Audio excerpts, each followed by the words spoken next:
Hello friends, welcome to my channel. இன்றைக்கி இந்த வீடியோவில் வந்து நம்ம எதை பற்றி பார்க்க போகிறோம் அப்படின்னா வந்து பிரதம மந்திரியோடைய இலவச வீடு வழங்கும் திட்டம் அப்படிங்கிறத பற்றி தான் பார்க்க போகிறோம். அதாவது வந்து பிரதம மந்திரி ஆவாஸ் யோஜனா ஸ்கீம், அந்த ஸ்கீமை பற்றி ஒரு முக்கியமான அப்டேட் வந்திருக்கு. அது என்ன அப்படிங்கிறத பற்றி தான் பார்க்க போகிறோம். ஸோ இது வரைக்கும் நம்ம சேனலை சப்ஸ்கிரைப் பண்ணாதவங்க சப்ஸ்கிரைப் பண்ணிக்கோங்க.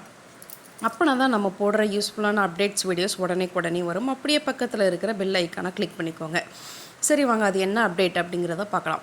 அதாவது பிரதம மந்திரி வீட்டு வசதி திட்டத்தின் கீழ் 3 கோடி கிராமப்புற மற்றும் நகர்ப்புற வீடுகளை கட்ட அரசு நிதியுதவி மச்சரவை கூட்டத்தில் முடிவு.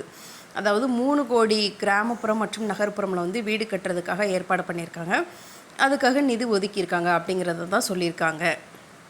இந்த கிராமம் மற்றும் நகர்ப்புறத்தில் வந்து கிட்டத்தட்ட 4.21 கோடி வீடுகள் வந்து கட்டி முடிக்கப்பட்டுள்ளன.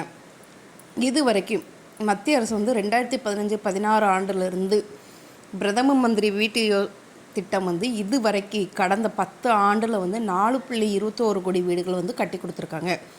ஸோ அந்த கட்டி கொடுக்கப்பட்ட வீடு, இந்த திட்டத்துக்கு கீழே கட்டின அனைத்து வீடுகளுக்கும் வீடு கழிப்பறை, சமையல் எரிவாயு இணைப்பு, மின் இணைப்பு, செயல்பாட்டு வீட்டு குழாய் இணைப்பு, இந்த மாதிரி சில அடிப்படை வசதி எல்லாமே அவங்களே இதில் ப்ரொவைட் பண்ணி கொடுத்துருவாங்க அப்படின்னு சொல்லியிருக்காங்க.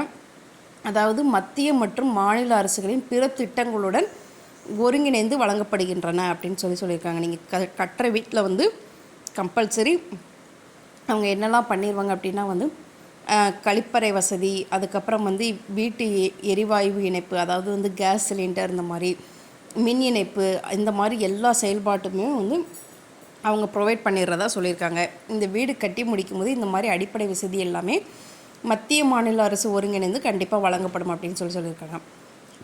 இப்போ தகுதி வாய்ந்த எண்ணிக்கை வந்து ரொம்ப அதிகமாக இருக்கிறதுனால தற்போது வந்து கிட்டத்தட்ட 3 கோடி வீடு கட்டி முடிக்க நிதியுதவி வந்து ஒதுக்கியிருக்காங்க. 3 கோடி ஏழைகளுக்கு வந்து தற்போது இனிமேல் வரும் காலத்தில் வந்து கட்டி கொடுக்கறதுக்காக வந்து 3 கோடி வீடுகளுக்கு நிதி ஒதுக்கியிருக்காங்க.